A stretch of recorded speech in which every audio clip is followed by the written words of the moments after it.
Aujourd'hui, pour le sermon, je veux commencer en posant une question.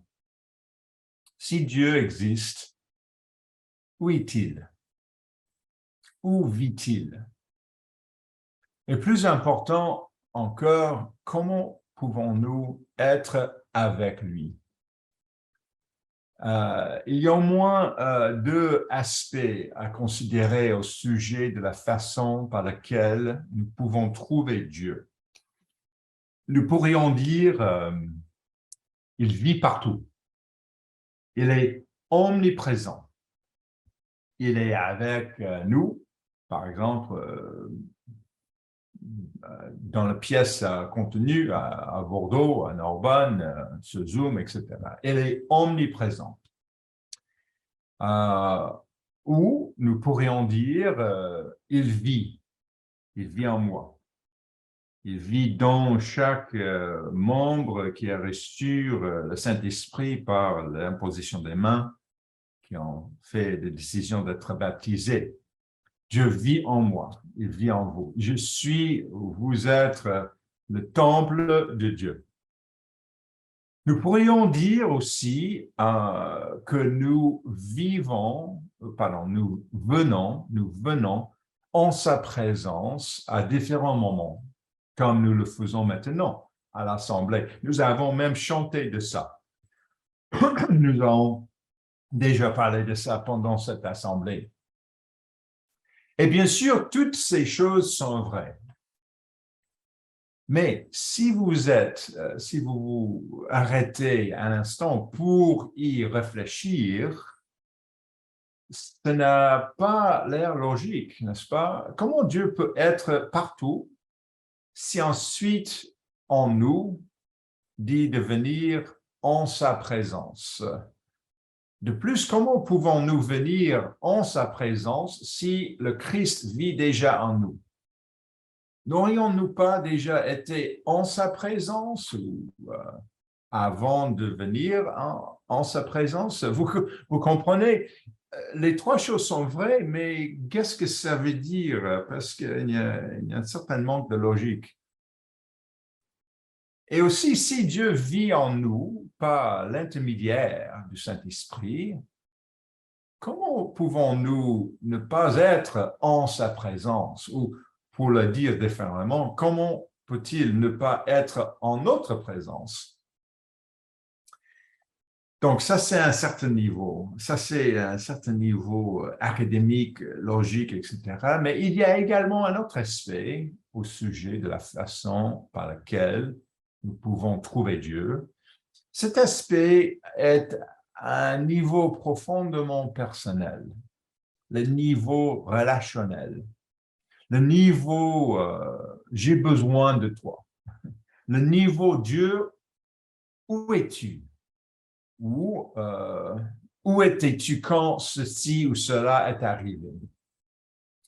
C'est le niveau de cœur au lieu de la tête, le cerveau. S'il vous plaît, reportez-vous à le psaume 16 et verset 11. Le psaume 16 et verset 11. Le psaume 16 et verset 11, je voudrais le lire dans la version Darby. Vous pouvez me suivre dans votre Bible, dans la version peut-être de Louis II. Mais dans la version Darby, il dit « Tu me ferais connaître le chemin de la vie ». Le psaume 16 et verset 11. « Tu me ferais connaître le chemin de la vie. Ta face est un rassasiement de joie. Il y a des plaisirs à ta droite pour toujours. » Le Louis II utilise le mot « les délices », mais plusieurs autres versions en français et d'autres langues utilisent le mot « les plaisirs ». Ce mot « les plaisirs » a été volé dans un certain sens de son véritable sens dans notre vocabulaire moderne maintenant. Et il prend souvent le sens dans la culture moderne de quelque chose d'illicite, souvent associé aux drogues ou au sexe. Mais nous pouvons retrouver le vrai sens de ce mot et comprendre ce qu'il veut dire en décrivant le fait d'être en présence de Dieu, car il y a de la joie en abondance et des délices, beaucoup de plaisir. Ce verset est si puissant que l'apôtre Pierre l'a cité même dans son sermon le jour de la Pentecôte dans le livre des Actes. La citation grecque dans Actes 2 et verset 28 a été traduite par « Tu me rempliras de joie par ta présence ». Tu me rempliras de joie par ta présence. Jésus-Christ est venu prêcher la bonne nouvelle, les bonnes choses, la joie, les délices, les plaisirs, la vie, mais pas juste la vie, mais la vie plus abondante.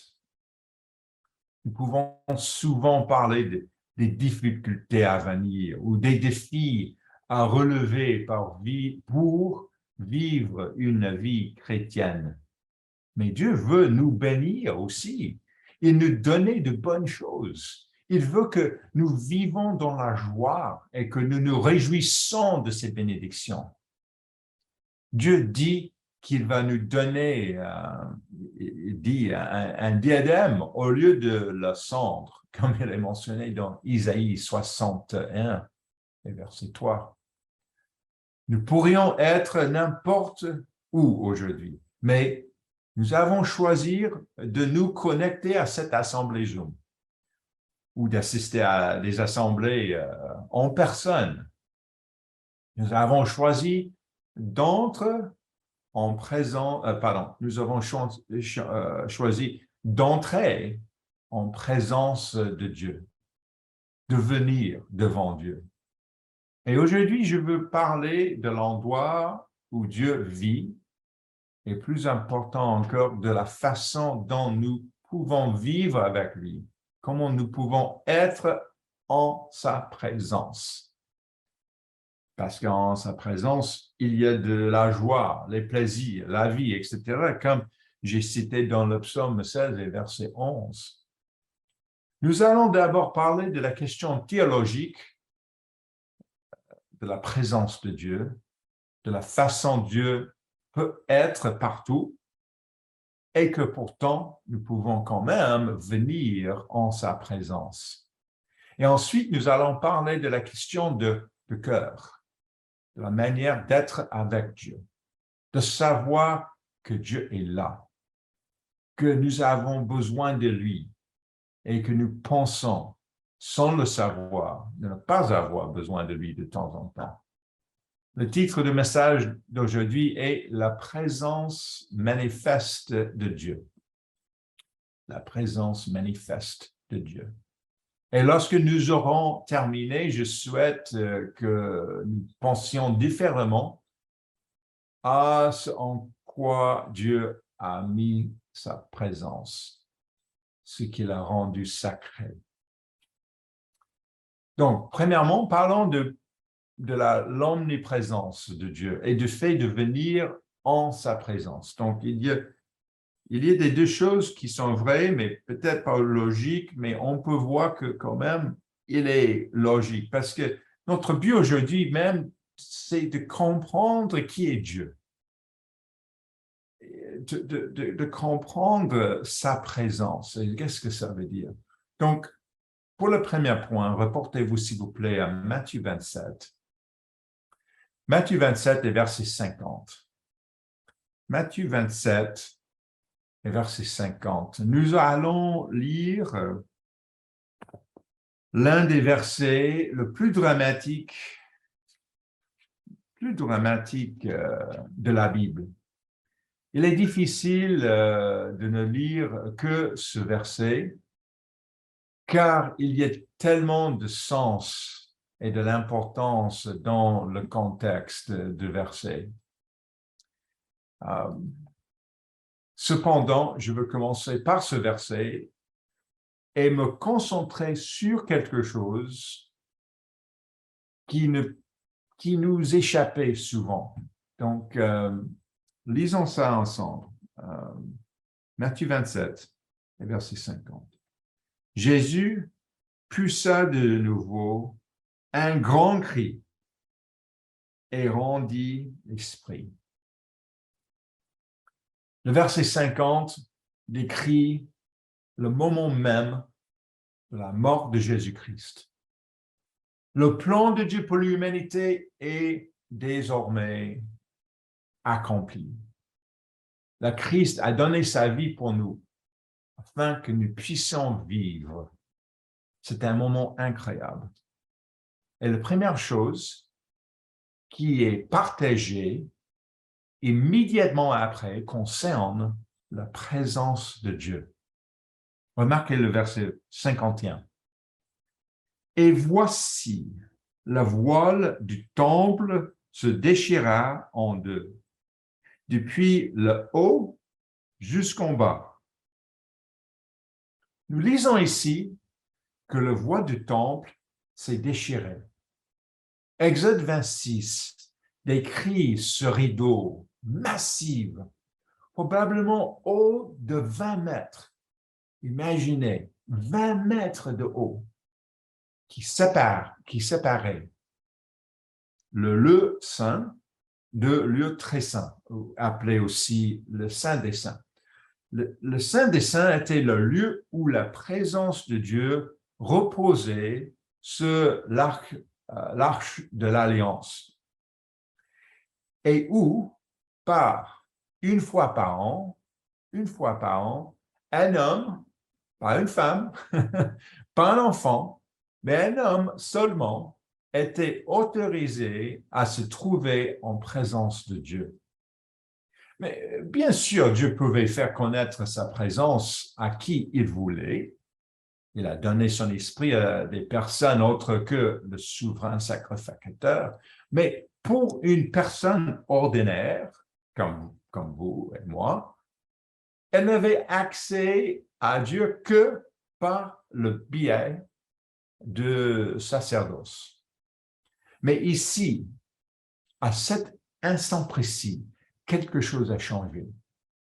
Le sang a été versé. Le sang de Dieu lui-même. Jésus qui a renoncé à être Dieu pour devenir une personne comme nous, a eu une lance qui lui a transpercé le côté. La torture a marqué son visage au point de rendre méconnaissable et il est mort dans une souffrance atroce. Et par son sacrifice, cette séparation entre Dieu et nous a disparu, comme le symbolise le déchirement de ce voile. Il était l'expiation pour notre péché, bien plus précieuse que tous les sacrifices jamais faits en ce lieu.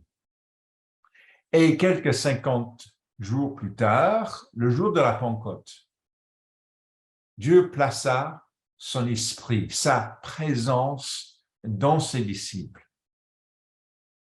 Sur cette base, nous lisons que Paul a dit aux étudiants en Grèce, quelques 20 ans plus tard, il dit « Les trésors n'habitent pas dans ce qui est fait de main homme ». Ça veut dire qu'il n'habite pas dans les temples partout, il habite en nous.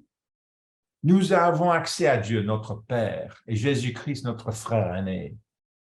C'est lui qui, le diacre Étienne, a vu dans une vision se tenir à la droite du Père.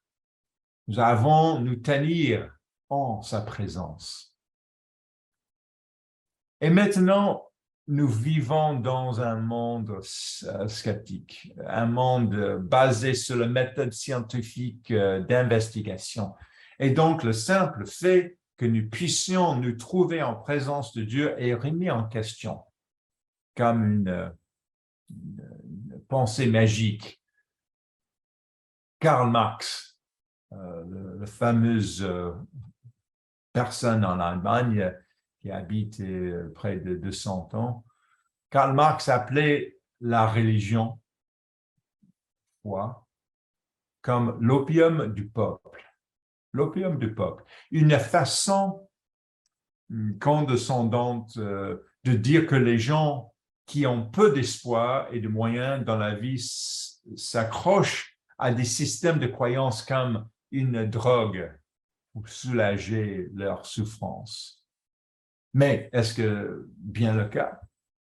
Nous revenons sur cette question, mais pour l'instant, considérons l'omniprésence de Dieu. Donc, nous avons l'accès aux présences de Dieu, mais en même temps, Dieu est omniprésent. Donc, reportez-vous, s'il vous plaît, à le psaume 139, le psaume 139, à partir du verset 7. Le psaume 139, à partir du verset 7. Et on peut voir le vérité que Dieu est partout. Psaume 139, le verset 7, il dit « Où irai-je loin de ton esprit? Et où ferai-je loin de ta face?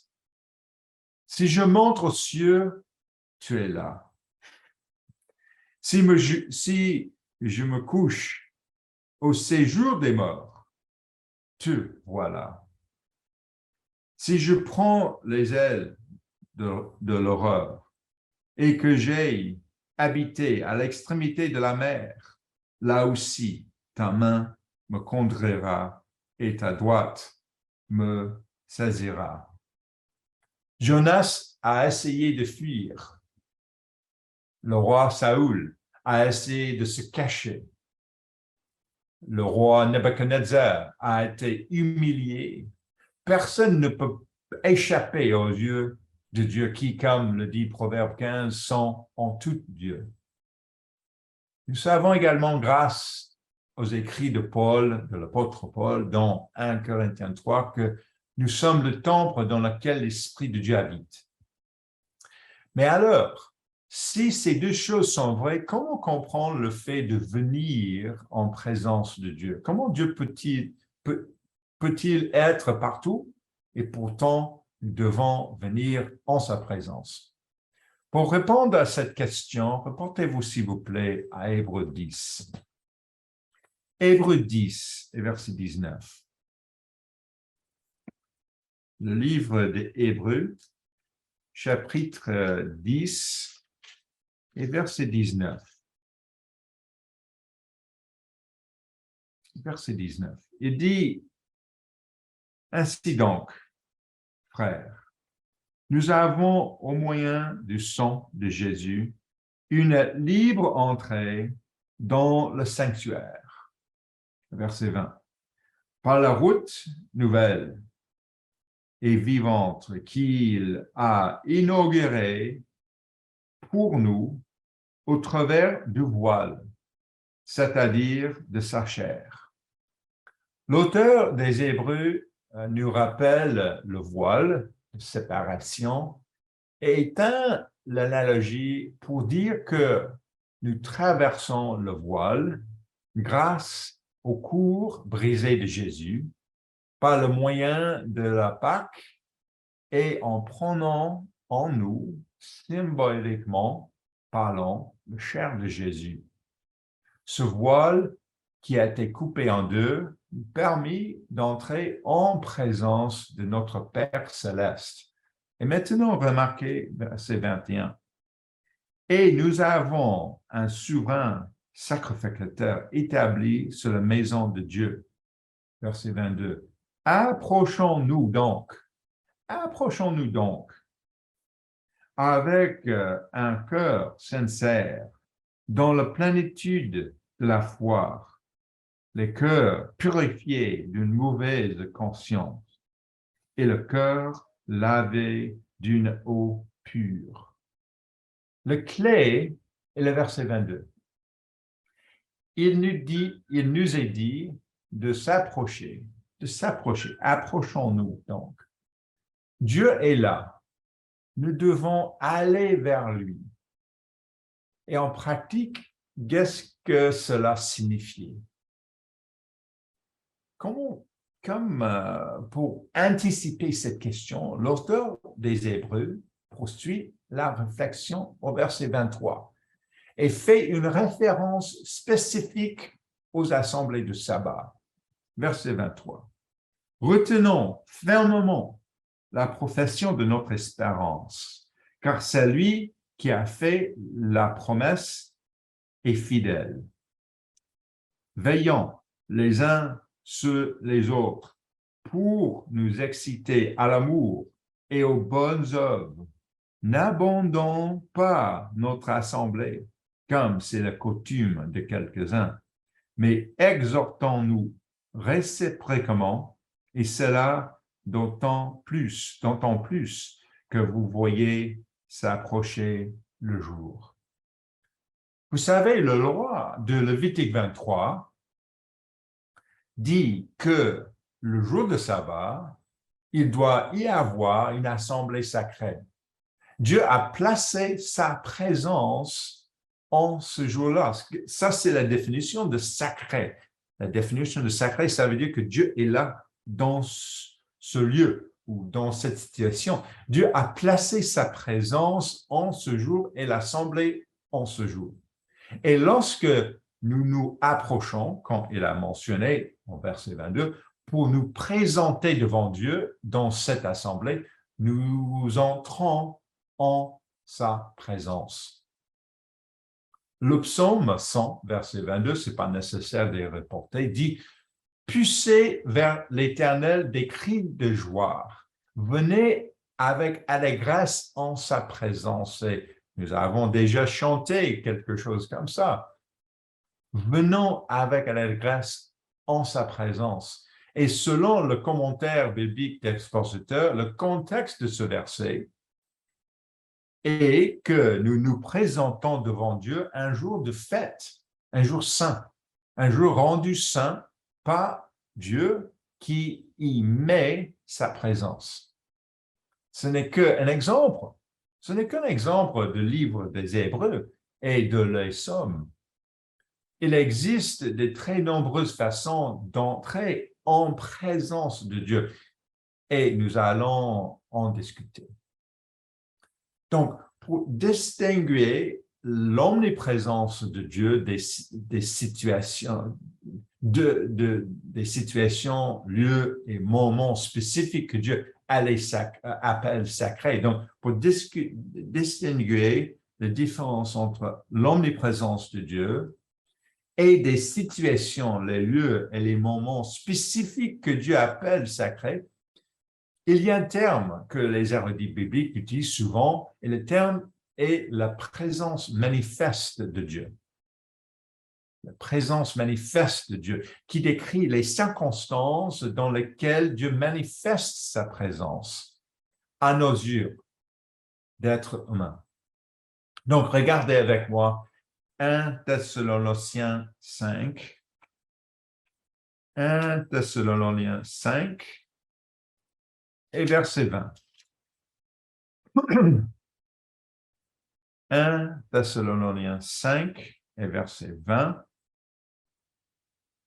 Et ici, on peut voir un mot qu'on utilise beaucoup, mais ce mot décrit cette distinction.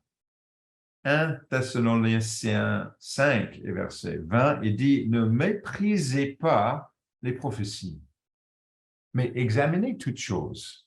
Retenez ce qui est bon. » Donc, le mot prophétie ici est le mot grec prophétia, que le dictionnaire de Théos grec définit comme discours éminent d'une inspiration divine. Discours éminent d'une inspiration divine. Cela peut être un sermon. J'espère que ce sermon. Une sermonnette. ou de la musique spéciale. Cela peut être une conversation pendant un repas où nous avons demandé à Dieu d'inspirer la conversation avant le repas par prière. Cela peut être la fraternisation après l'assemblée. Et Dieu dit de ne pas mépriser ce genre de discours.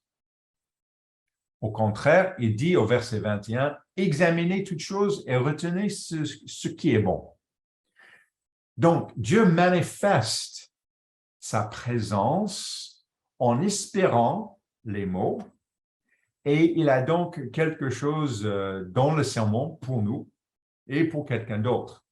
Nous ne devons pas le rejeter. Ceci étant dit, nous ne devons pas être naïfs et croire que chaque message que nous entendons est une parole inspirée. Le verset 19 même dit n'éteignez pas l'esprit.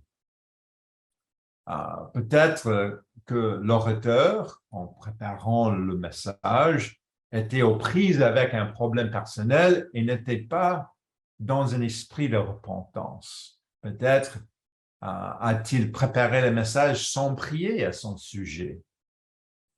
Parce que dans la prière, on demande de Dieu d'inspirer le message. Ce message peut être simplement avoir été mal préparé et difficile à suivre. Cela se produit lorsque les personnes qui parlent à l'Église sont humaines et nous avons fait des erreurs. Hein. Nous sommes faibles comme ça. Plus largement, cependant, lorsque nous observons l'Assemblée sacrée, nous nous présentons devant la présence manifeste de Dieu. Un autre exemple, le livre de Deutéronome parle de Dieu plaçant son nom dans un endroit particulier pour la fête des tabernacles. Cela signifie qu'il a l'intention de manifester sa présence en ce lieu par une protection divine, par exemple, par une parole inspirée dans les sermons, les sermonnettes pendant l'assemblée, par le fait qu'il va guider les événements pour qu'il accomplisse sa volonté.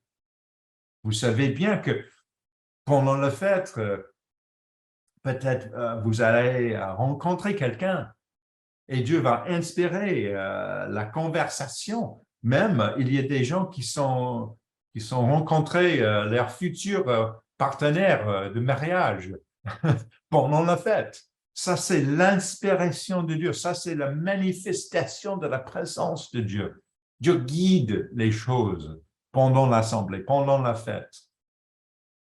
Il y a 2 semaines, j'ai parlé de Matthieu 24, verset 20, la prière de la fin des temps concernant notre fuite vers un lieu de refuge. M. Clore parlait de ça la semaine avant. Dieu manifestera sa présence par la protection divine de son peuple. Ça, c'est la manifeste présence de Dieu. Quand il donne la protection, quand il dit dans Apocalypse 12, verset 14, lorsque nous nous tenons par la main et que nous baissons la tête en prière avant un repas, nous pouvons demander que la présence de Dieu se manifeste en nous protégeant des toxines qui pourraient se trouver dans la nourriture, mais aussi que la fraternisation au cours de ce repas inclut des conversations édifiantes et des idées guidées par Dieu. Lorsque Dieu dit qu'il va être dans quelque chose, quand il dit qu'il va être dans quelque chose, nous sommes témoins de la manifestation de sa présence, pas seulement de son omniprésence. On peut dire peut-être que omniprésence, ça veut dire qu'une présence passive et son manifeste présence, c'est une présence active, mais franchement, Dieu est toujours actif. Donc, on ne peut pas utiliser cette analogie. C'est difficile de comprendre vraiment la nature de Dieu, mais Dieu manifeste sa présence en guidant les choses. Et ça, c'est une chose différente qu'il est toujours là. Par extension, lorsque Dieu dit de s'approcher, de venir, ou approchant, quand Hébreux 10 et verset 22 dit, de venir en sa présence, il donne des instructions. Il donne des instructions. Il a donné des instructions au sacrificateur sur ce qu'il devait porter. Il a donné des instructions sur le moment où les jours saints devaient commencer, etc. On peut supposer que les sacrificateurs fixaient une heure pour les débuts et la fin de la sainte convocation. On attendait des gens qu'ils soient présents à l'heure et habillés pour l'occasion. C'est un point que nous n'avons pas le temps d'approfondir dans ce sermon, mais nous ne devons nous demander, sommes-nous habillés de manière appropriée et sommes-nous à l'heure et sommes-nous mentalement et émotionnellement préparés pour l'assemblée du sabbat, pour les jours de fête, pour le voyage et la présence à la fête des tabernacles. Nous sommes-nous préparés pour être à l'heure en la présence de Dieu suprême de l'univers? Ou est-ce que c'est une autre note, comme tant d'autres sur notre calendrier? Par le passé,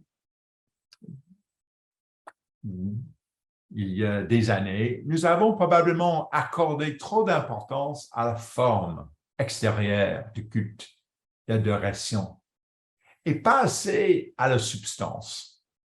Cependant, nous pouvons nous concentrer sur la substance du culte sans oublier la forme et ce qui le fait d'être à l'heure et la façon dont nous habillons, etc. En fait, la substance, c'est d'être véritablement conscient de l'importance de venir en la présence de Dieu. Et lorsque cela est le cas, la forme suit automatiquement. Laissez-moi expliquer juste un exemple. Lorsque je faisais des présentations financières à des investisseurs en capital risque de la Silicon Valley, je m'habillais de manière à montrer du respect pour eux et pour moi. Nous arrivions souvent 30 minutes, voire même une heure à l'avance, car on ne pouvait pas prévoir la circulation et nous ne pouvions pas risquer d'être en retard. Mes présentations étaient un ensemble de préparatifs, les chiffres qui devraient être corrects, la ponctualité, en passant par la qualité de l'information, s'habiller correctement en faisant partie. Venir à l'assemblée, c'est venir se trouver dans la présence manifeste de Dieu. Et comme les sacrificateurs de l'Ancien Testament, nous devons nous présenter devant lui vêtus spirituellement d'un linge propre et blanc, comme il est dit dans l'Apocalypse 19, verset 8, et d'une tenue physique respectueuse pour l'occasion. Dieu est omniprésent et il vit en nous. Mais là où Dieu remplit quelque chose de sa présence, le rend sainte, comme le sol autour du buisson d'Adam dans l'Exode 3, le sabbat, les dîmes qui sont saintes à ses yeux. Pour nous donner quelques exemples, nous pouvons alors voir la présence manifeste de Dieu. Le matin, en priant, lorsque nous demandons à l'Esprit de Dieu de nous guider ou lorsque nous demandons la bénédiction de Dieu au cœur d'un repas, Dieu manifeste sa présence en guidant notre journée ou notre conversation. Et dans ces cas, nous marchons littéralement avec Dieu. Nous marchons dans sa présence manifeste, sans être de simples participants passifs à des activités que nous faisons simplement par habitude. Donc ça, c'est la différence d'une journée sans prière, parce que sans prière, Dieu est là, bien sûr, omniprésent, mais avec prière, avec une prière de demander à Dieu de nous guider pendant la journée et d'avoir les conversations spécifiques. Nous demandons la présence de Dieu. Nous demandons l'inspiration de Dieu. Et Dieu donne sa présence et en marchant avec lui pendant la journée.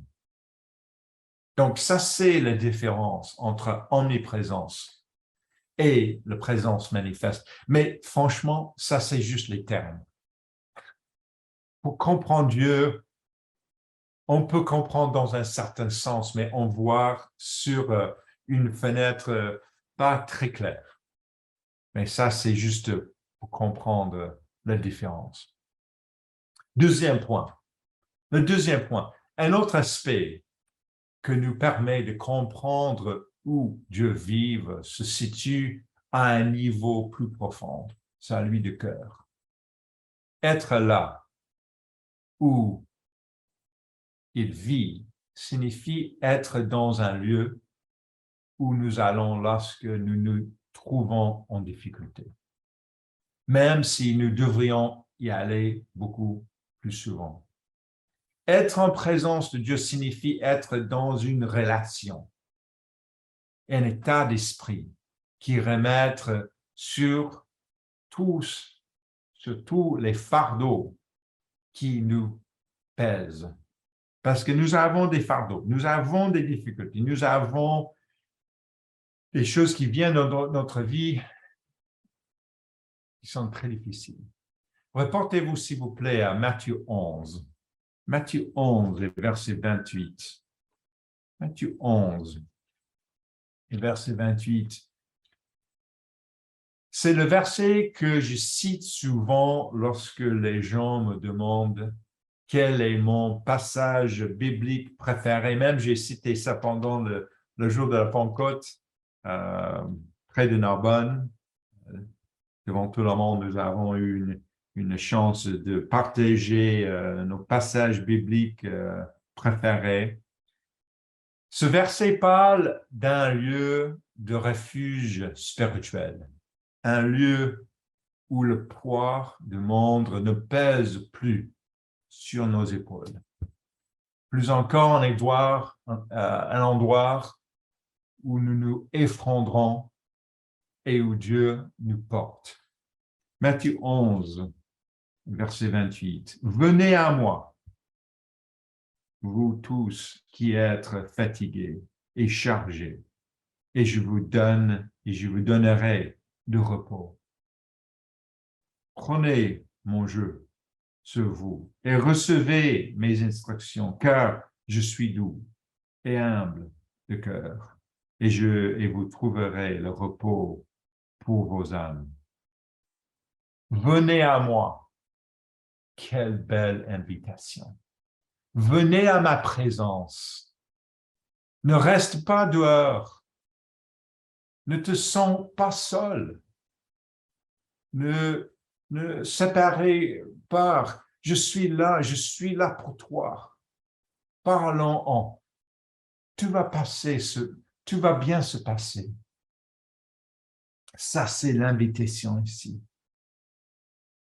Dans ma vie, mon père était mort soudainement quand j'avais 21 ans. Un jour, j'étais avec lui et le jour suivant était mort. Le dimanche soir, nous sommes ensemble, on regarde la télévision et lundi matin, il est mort. Le matin de l'enterrement, j'étais devant son cercueil dans la chambre, tout seul. Et franchement, je suis venu en présence de Dieu comme je ne l'avais jamais été. C'est dans ces moments-là que la présence de Dieu, son esprit, nous réconforte. Il est notre consolateur. C'est ça que la Bible dit. Le Parakletos, le consolateur.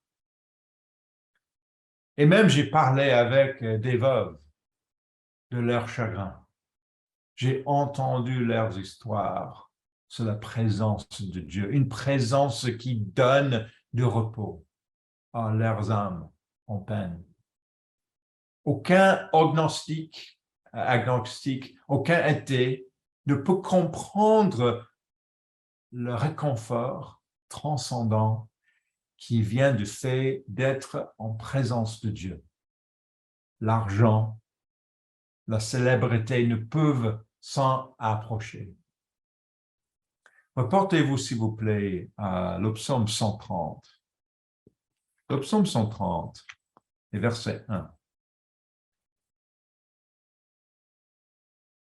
On parle de quelque chose de très profond. Le psaume 130, verset 1. Cantique des décrets. Du fond de l'abîme, je t'invoque, ô Éternel. Seigneur, écoute ma voix. Que tes oreilles soient attentives à la voix de mes supplications. Il y a quelques mois, je me suis tenu en silence près de la tombe non marquée de l'épouse de Albert Olay. Compte tenu, je sais que Rose et Pierre au Guédélé savaient bien Albert Olay, peut-être d'autres Franck, l'un des dirigeants de l'Église en Côte d'Ivoire. Et nous avons ressenti ensemble la présence de Dieu. Présence de Dieu.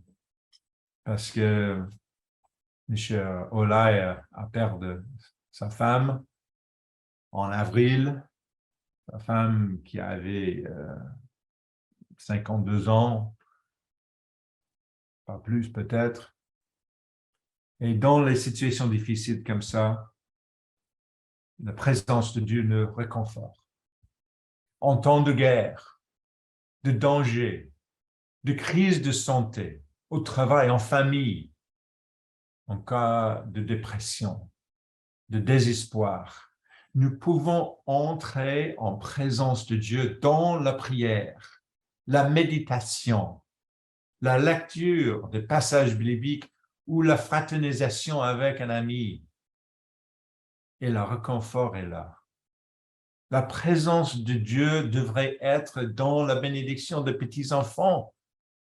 La présence de Dieu devrait être avec un couple le jour de leur mariage. Elle devrait être là quand une onction a lieu.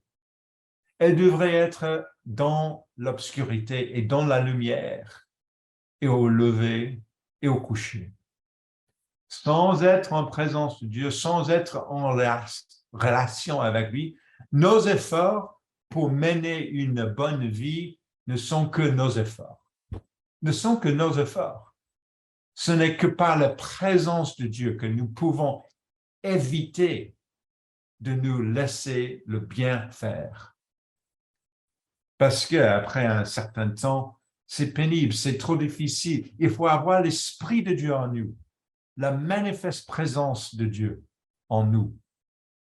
Rapportez-vous, s'il vous plaît, à Galates 6. Pardon, le livre de Galates, chapitre 6 et verset 7.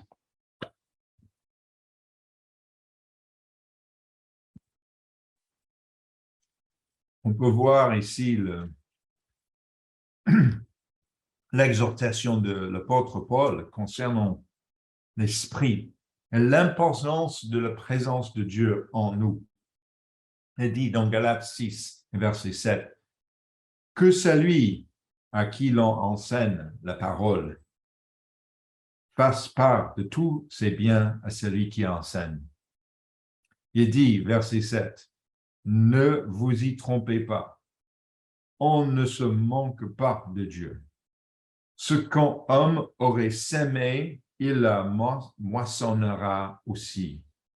Celui qui sème pour sa chair, moissonnera de la chair la corruption. Mais celui qui s'aimait par l'esprit, moissonnera l'esprit, la vie éternelle. Et marqué verset 9. Ne nous laissons pas de faire le bien, car nous moissonnerons au temps convenable si nous ne nous relâchons pas. Donc, il faut avoir une relation avec Dieu par l'esprit. Ça, c'est notre travail. Ça, c'est notre tâche. J'ai conseillé un homme, un membre de l'Église de longue date, et au cours d'une conversation, il m'a dit qu'il était désormais agnostique. Agnostique. Il ne pouvait tout simplement pas être convaincu d'une manière ou d'une autre que Dieu existe. Il a expliqué les arguments techniques et j'ai écouté. Puis je lui ai demandé s'il pouvait se souvenir d'un moment où Dieu avait fait un miracle dans sa vie. Il a réfléchi et a répondu non, pas vraiment. Puis, je lui ai demandé si elle avait jamais eu le sentiment d'être en rapport, en relation avec Dieu. Elle a réfléchi longuement et m'a dit qu'il ne comprend pas vraiment le sens de cette question. Donc, le problème qu'il a une certaine connaissance dans sa tête, il a étudié la Bible, mais il n'est pas en relation avec Dieu. Il n'a pas vu la manifeste présence de Dieu dans sa vie. Il ne marche pas avec Dieu. Il se met de la chair. Reportez-vous à l'Apocalypse 21, verset 3. Apocalypse 21, verset 3. Nous lisons ici, dans le dernier passage de la sainte parole de Dieu, des mots infusés de sa présence, que Dieu a un seul but ultime, franchement. Lisons-le ici. Apocalypse 21, verset 3.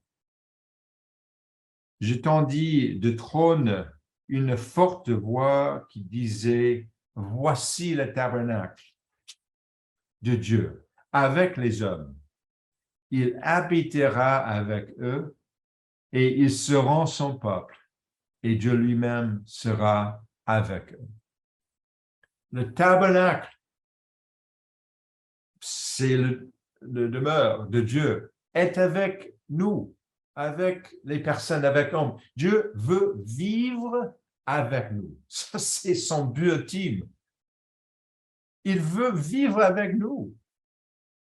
Parfois, nous pouvons nous sentir tristes dans la situation de notre vie, mais Dieu veut être avec nous dans cette vie et dans la suivante.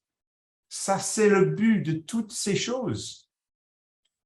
Et souvent, il est difficile de comprendre, souvent, et parfois, ça arrive dans notre vie, une certaine des difficultés, la dépression, des colères, etc. Mais Dieu veut être avec nous toujours, chaque jour. Il voulait que nous marchions avec lui. Je me souviens de l'une de mes premières demandes de visite que j'ai reçues après être devenu pasteur à plein temps. C'est un appel d'une femme qui n'était pas membre de l'Église, qui m'a appelé au sujet de son père. Son père était membre de l'Église depuis de nombreuses années. Je me souviens, j'ai rencontré ce monsieur quelques années avant, mais ce monsieur était devenu très malade. Il n'était pas en santé, je me souviens avant, mais il devenait très malade et il ne voulait plus vivre. Il ne voulait plus vivre. Et selon les lois de l'État de Californie, il existe certaines situations où un médecin peut aider quelqu'un à se suicider,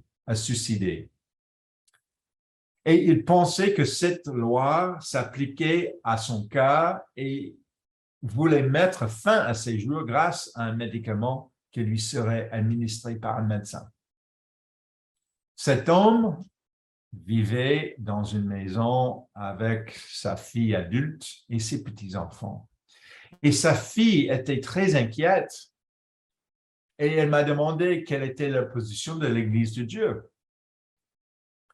Et je lui ai expliqué que l'Église ne soutenait pas le suicide assisté.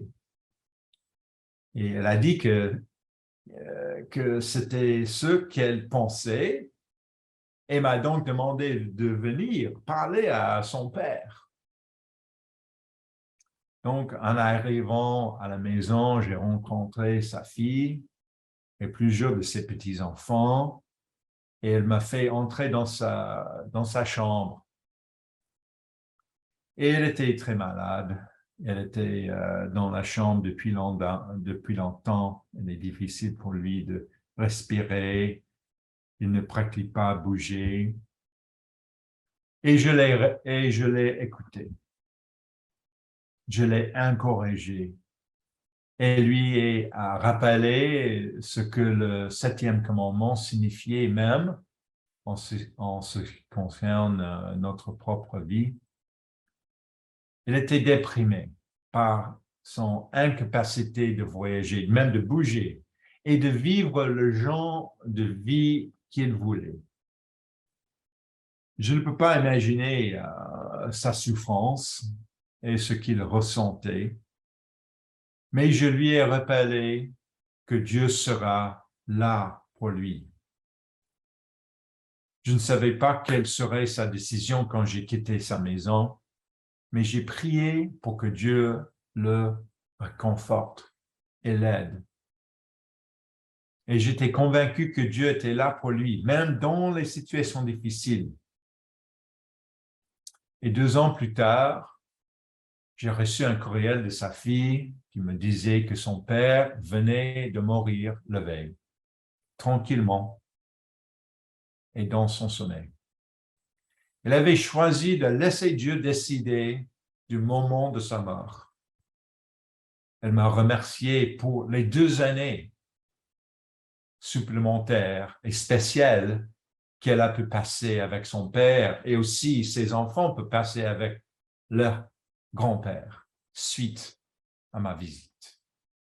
Dieu veut vivre en vous et moi, non seulement par sa nature d'omniprésence, mais par sa présence manifeste, par un dialogue, par une relation, par le fait de marcher ensemble, même dans les moments difficiles, et même surtout dans les moments difficiles.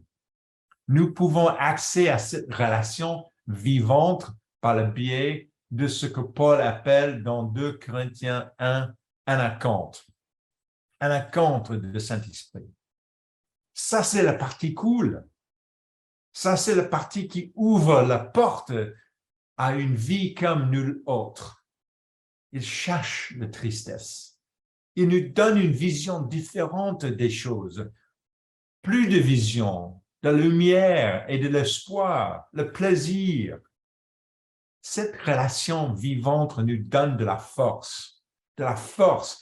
Elle permet ce que décrit le prophète Isaïe lorsqu'il dit « Ils renouvellent leur force sans le laisser. Ils courent, ils marchent en avant et n'épuisent pas. » C'est un pouvoir comme aucun autre. C'est une foi qui déplace des montagnes. Ce sont des mots que nous ne pouvons pas exprimer et une logique encore inconnue dans nos connaissances.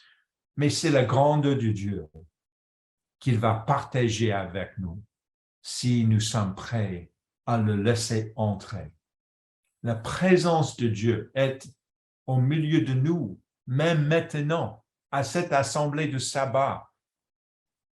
Faisons des choses qui font appel à la présence manifeste de Dieu. marchons en sa présence et vivons une vie pleine de joie et de bonnes choses. Ça, c'est une promesse de Dieu, qu'il va nous donner de la joie, de la vie et de la vie abondante quand on marchons en sa présence.